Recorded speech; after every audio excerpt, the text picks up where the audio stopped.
The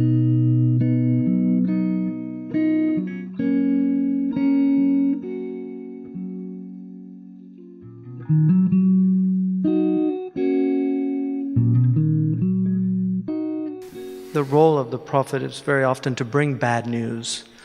They come down from the mountain with the message that the management is not pleased with how things are going down here. And I think one of the things about our current crises is that even our scientists have become, in essence, a kind of prophetic voice about how apocalyptic things are appearing on the horizon. So I know that your astronomer royal, Rees, actually questioned whether or not we'd survive the 21st century. Yes. So on that negative note, there is a temptation when you've seen the extent to which things that we value are being undermined, to simply to point this out and relay a negative message. But to do that is in a way to betray your duty towards young people, because many young people have inklings, of course, that things aren't going right. But they want to be given a sign that there's a way of life and a way of relating to others that will enable them to avoid this disaster and achieve the kind of fulfillment that is in their nature to achieve. Richard Weaver, who wrote Ideas Have Consequences, he says that we cannot combat those who have fallen prey to historical optimism. And then he says, such is the task, and our most serious obstacle is that people traveling this downward path develop an insensibility which increases with their degradation. And I think one of the things that for me is really striking about a lot of modern culture is how incredibly degraded it is and how insensible so many people are to the level of degradation. You were talking earlier about, just what sort of things should we be concerned to preserve, and what should be our attitude to innovation and progress. Many people will say, take the gay marriage issue, for instance. Many of its defenders will say, look, this is the progress, it's the adaptation of an old institution, an old way of doing things, to changes in society, right, which it would be foolish to oppose. Rather than oppose and create conflict, we should accommodate and adapt. And that, I think, is not necessarily the right argument about this issue, but it is something which is tempting. That way of arguing is very tempting, and there is a big question for religious people as to the extent to which they can adapt. If you haven't got any faith, you might think it's easy to adapt. But if you have a faith, one of the things that faith gives to you is certainties, and you can't adapt a certainty so that it fits a new circumstance, because then it ceases to be a certainty. And I think that these are issues which I've wrestled with this all my life, and a lot of other people have wrestled with it. Just what are you prepared to give up in order to live on peaceful terms with neighbors who disagree with you? Right. Well, we have this concept in the Islamic tradition that what are called thawabit and mutaghayyirat. The idea that there are fixities that cannot be changed, can't be altered. One of the things that I see in the United States that's happening, that's troubling to me, is a lot of young Muslims are abandoning those thawabit, those things that really, once you begin to abandon them, your religion unravels, like pulling the thread on a woven garment. Going back to the question of images, which I did mention, we are suffering from a surfeit of images. There's no doubt about it in our society. And the Prophet was absolutely right about this. The image of the human face and the human form captures your attention, wherever it is, and on a billboard or whatever. And if it's a sexually attractive one, it captures your attention in another way. But this use of the human image to distract us from the serious business of living is one of the things that we're having to deal with. Right. One thing to be said in praise of the Western artistic tradition, in its great moments of the medieval and Renaissance painters, is that didn't just use the image as a distracting thing. It was a way of focusing your attention on divine things. Right. The icon tradition. Yeah, and that sort of saves the image, as it were, lifts it out of this world into the place where it belongs. Transcendent. And I think we're now. It's something that is so difficult to talk about because our whole culture is based on the proliferation of images, meaningless images designed to titillate appetites.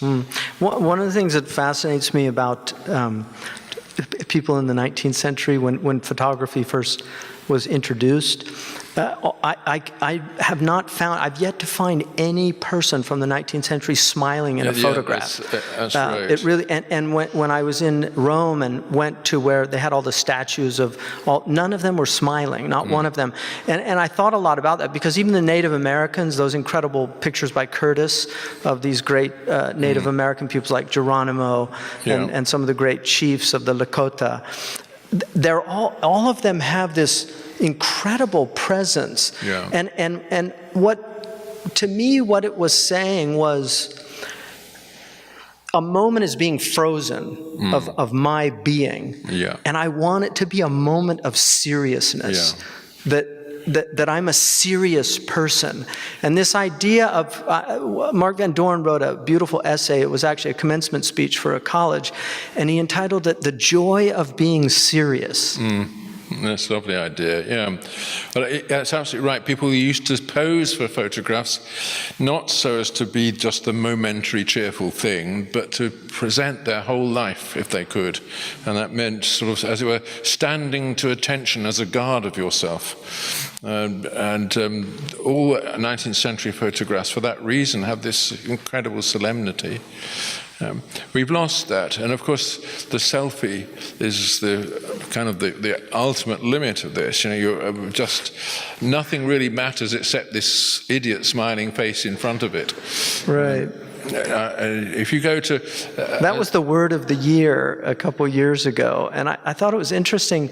In Arabic, one of the things that I always do with words is I translate them into Arabic to see how they sound, and the word in Arabic, nafsi, is probably one of the most negative terms in the Islamic tradition. Right. You know, so you would call a selfie a nafsi, and it's basically it's an egoistic, narcissistic type of thing. There's a tradition where the Prophet Muhammad, somebody knocked on his door, sallallahu alaihi wasallam, and he said, "Who's there?" And the man said, "Ana," which is me. Right. Yeah. And many Arabs will actually, when they're talking and they want to say they did something, they'll say, "Ana wa a'udhu billahi min ana."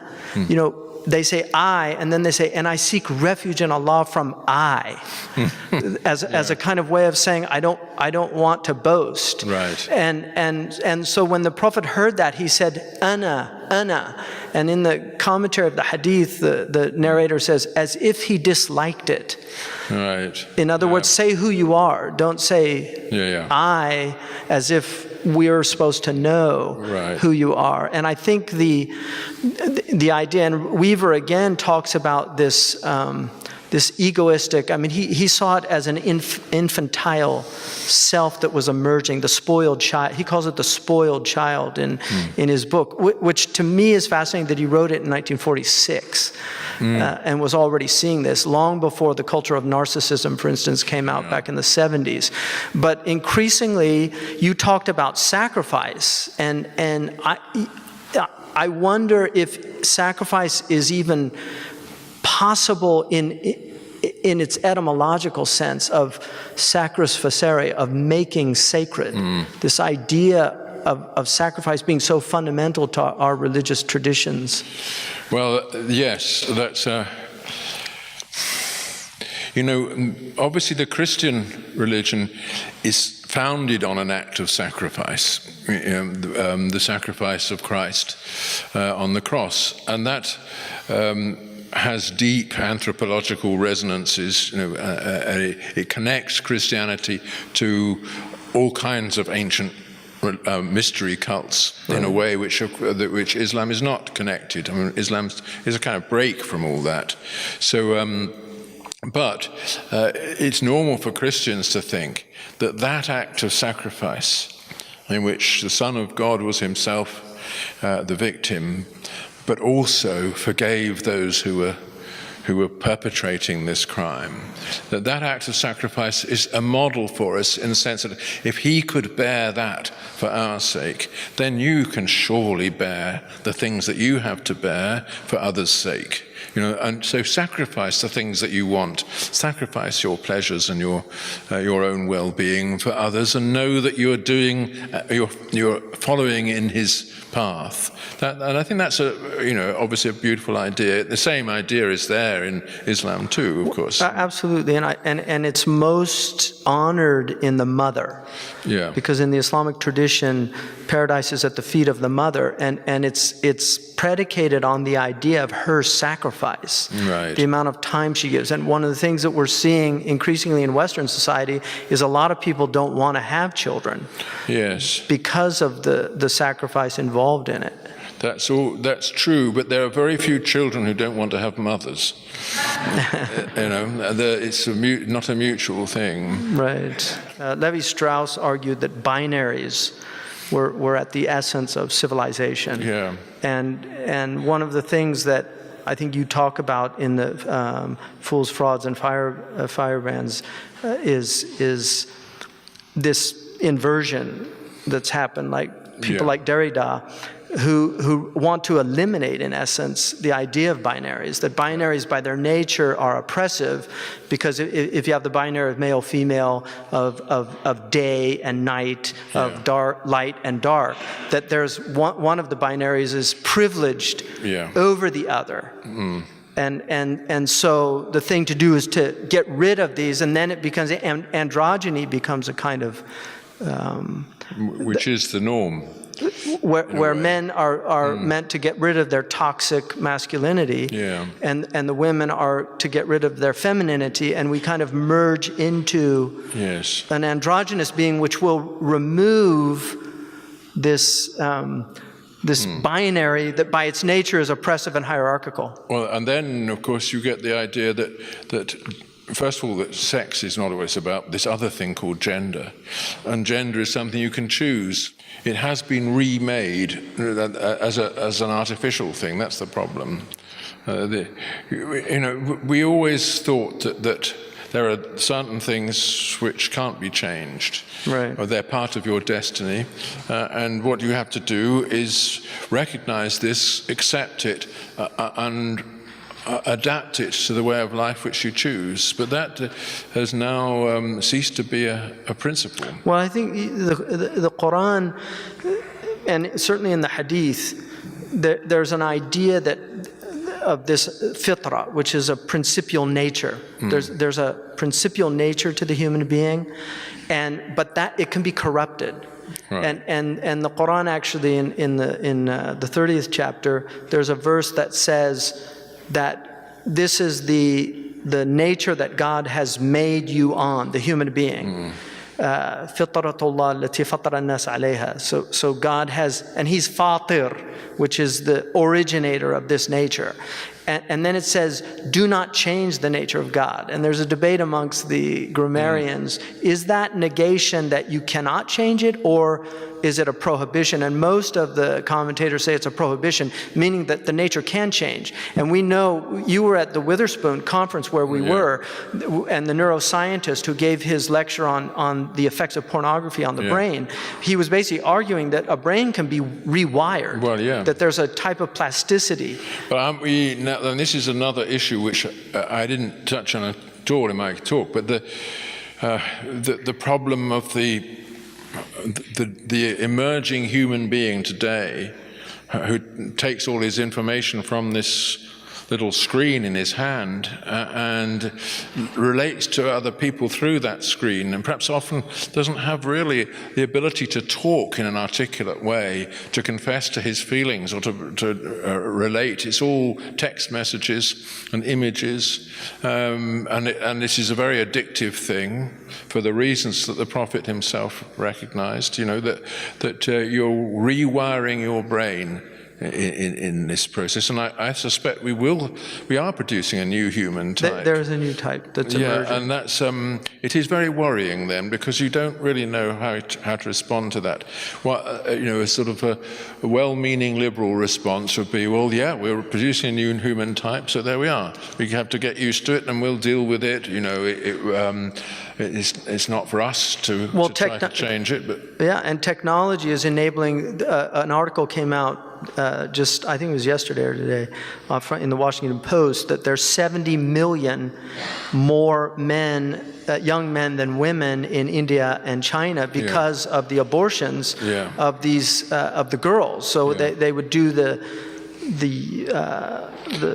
ultrasound, and when they saw that they were going to have a girl, they would abort it. And so now they're saying that you've got a widespread rape because these men are going out, and also women now are being imported into China, and because they're not Chinese, then they tend to get into situations where they're abused by family members and things. So all this is worrying and alarming, but we have to say also that we can't remedy all these things, but we've provided ourselves with instruments like the ultrasound thing and like the iPhone, which can be used to radically change the human species and perhaps to harm it. Our moral values come from our being the things that we are, so they don't equip us to deal with things that we are not. And yet things that we are not might be coming into being. How do we deal with them? This is a real question. You're okay. You can sit here and you've got a nice collection of students. You can tell them the things that you think are true, and they're going to respond and be okay about it.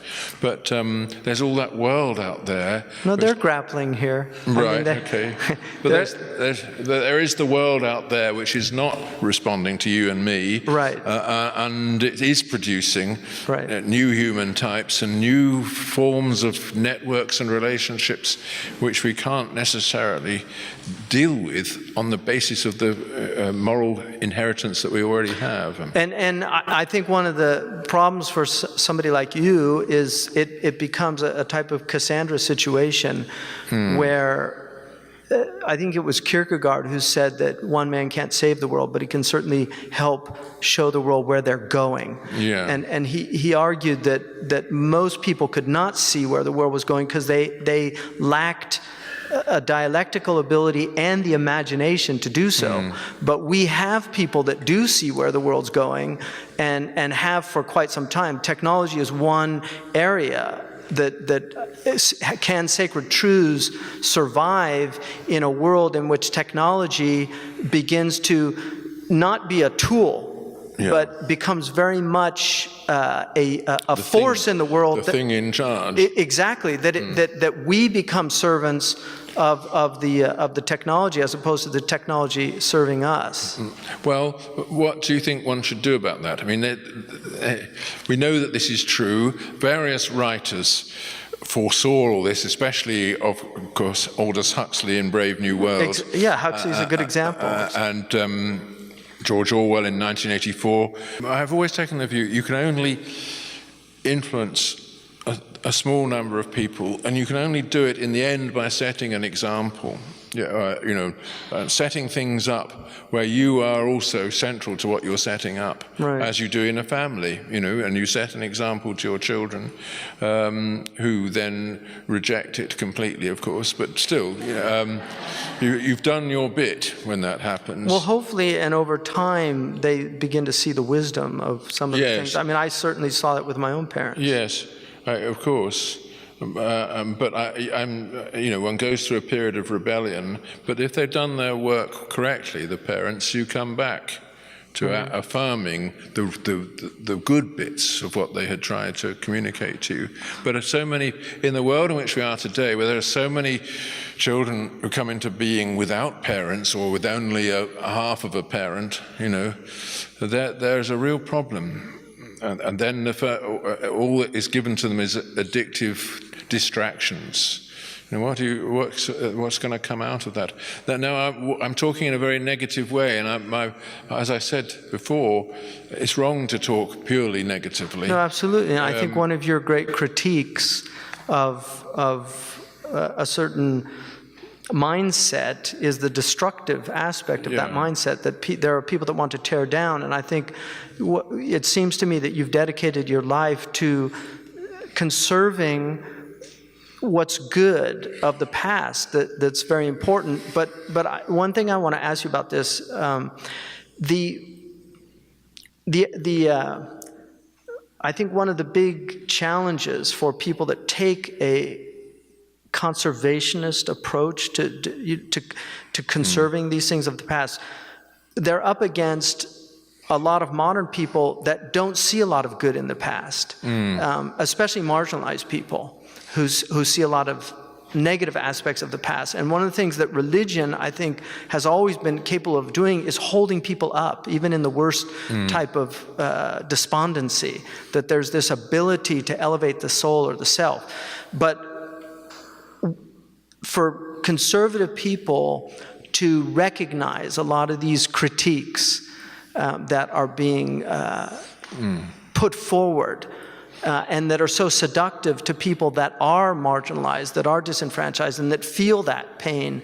Yeah. What do we do with the marginalized? Yeah, I mean, the fact is, often people get a lot of self-glamour out of representing themselves to themselves as marginalized. You know, if you've been a person of old-fashioned conservative views in a modern university, as I was, you are seriously marginalized. But you don't make a fuss about it and say, look, I'm a victim, help me. You just recognize that you've got views which expose you to a certain kind of belligerence. But it's people, when people think that they're marginalized in such a way that they themselves can do nothing to remedy the situation, that's when it's dangerous. But we live in a society which has institutions through which all that is mediated. People can protest. People can say, look, it's all very well for you, but what about me? And in the past, you know, people have always taken note of this and said, yeah, well, explain to me your problem. Let's see whether we can help. One of the things you've written about is architecture and the importance of architecture in sacred space.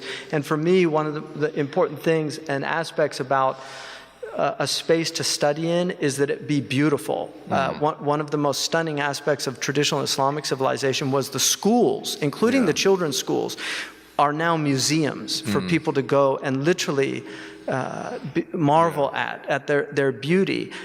And one of the hallmarks, and I think Prince Charles talked about this in your country, the ugliness of modern architecture. Well, and we're living through this, something, I think it's that Czech writer, I can't remember his name now. Havlek? No. Talks about the uglification of the world. Right. It's a word comes from Alice in Wonderland, actually. But it's true that people now build without any consideration for how the building fits into its environment, what it does to the street, how it looks to the passerby, purely to satisfy a client. You know, the client wants rooms for 150 offices, so you build a hideous block in the middle of things which eliminates the street, eliminates the public square, and is something which nobody wants to look at, nobody can bear to look at. You know, and actually, I was very impressed by the fact that Muhammad Atta, who flew that TWA flight into the Twin Towers in 2001, he did a thesis at the University of Hamburg, I think it was Hamburg, on architecture, the theme of which was how to restore Halab to its original condition as a proper Islamic town, without the mutilation inflicted upon it by these tower blocks, etc. So it was as though he was taking revenge on an architectural practice which had been introduced into the Middle East by Le Corbusier with his plans for Algiers, to wipe the whole thing away and put these motorways in the air on concrete blocks. It's amazing. And, because of the Arab inferiority complex, there was this huge mood to do this everywhere. We're going to have a modern city with wide streets plowing through these beautiful little alleyways where people lived side by side together. We have a hadith, the Prophet ﷺ said that towards the latter days, you would see the destitute desert Arabs who had been taking care of goats and sheep vie with one another to build increasingly high buildings. Really? Yes. That's one of his prophecies. Yeah, well, there you are. Yes. So he was right about that too. Yes. He was... Right. Yes. Yes, but this is something my good friend Marwa As-Sabuni, who is an architect in Homs, has written a beautiful book called The Battle for Home about this issue. I'm hoping you will invite her here one day. Inshallah. In which she documents the extent to which this new way of building in concrete shanties on the edge of the city, are knocking down all the old intimate alleyways, how that has actually contributed to the antagonism of the communities towards each other and fueled the civil war, and of course given people no sense of where they belong, because they look around them, they see this ugly set of broken teeth on the horizon. That's all it is, a town. And she writes very beautifully about the way in which the Christian and Muslim communities in that part of Syria built against each other, next to each other, with the same one wall being a church on one side and a mosque on the other. Yes. This way of actually settling the land as a joint possession. Yeah, and there's a couple of very interesting. Donner wrote a book about early Islam, and he's one of the foremost experts on early Islam, and argues that the archaeological evidence indicates that the Muslims were sharing prayer space with the Christians. Yeah, that's right. And also Philip Penn's work on when Christians first met Muslims, which is about the Syriac. So all of the non-Orthodox churches, how they really saw the Muslims as just a great boon. And I just got a midrash from a rabbi who's a friend of mine, sent me a midrash about the Jewish rabbis saw the Muslims as a great blessing when they came into Jerusalem, because they were preserving monotheism for the Temple Mount, which was being used as a garbage dump at the time by the inhabitants. I want to ask you about the great transcendent ideas of the Greeks, these three transcendent ideas of truth, goodness, and beauty, which I think show up in Islam with the idea of Iman, Islam, and Ihsan. That Iman comes out of the truth of God, the reality of God, and then Islam is a praxis of goodness, and then Ihsan is making things beautiful. And also we're using the trivium as a kind of, it's really it's the foundation of the pedagogy. This idea that logic, which is the pursuit of truth, grammar, the pursuit of goodness in communication, and then rhetoric in the pursuit of beauty.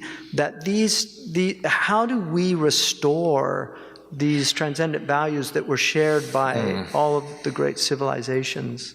I think there is no difficulty in explaining to people why truth matters, because if you don't pursue truth, all your reasoning and thinking is based on nothing.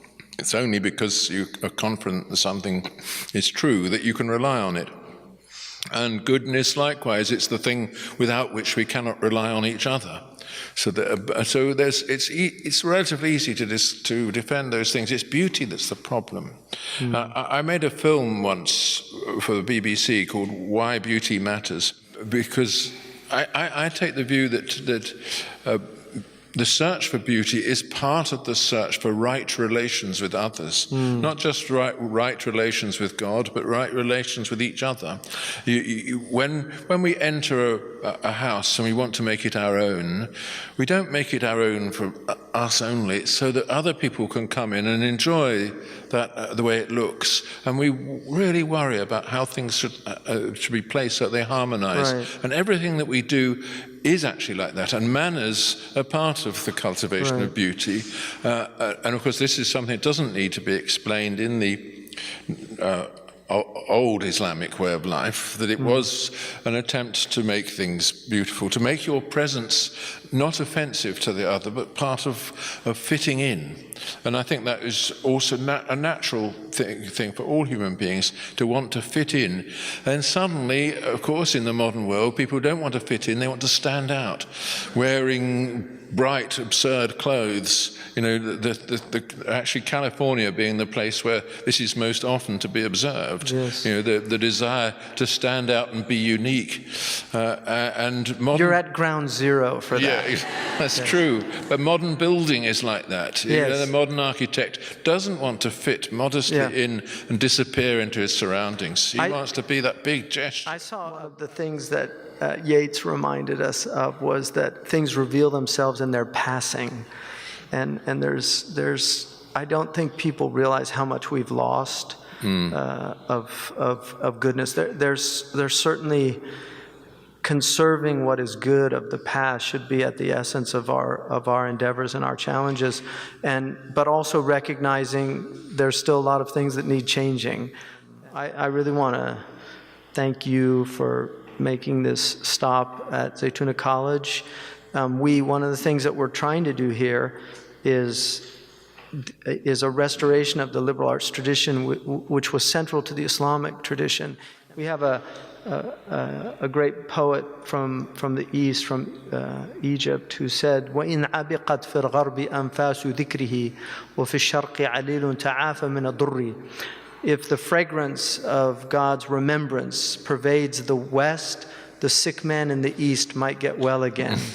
So we're hoping that that's what Zaytuna contributes to, the sick man in the East getting well again. So thank you very much, Dr. Scruton. And thank you.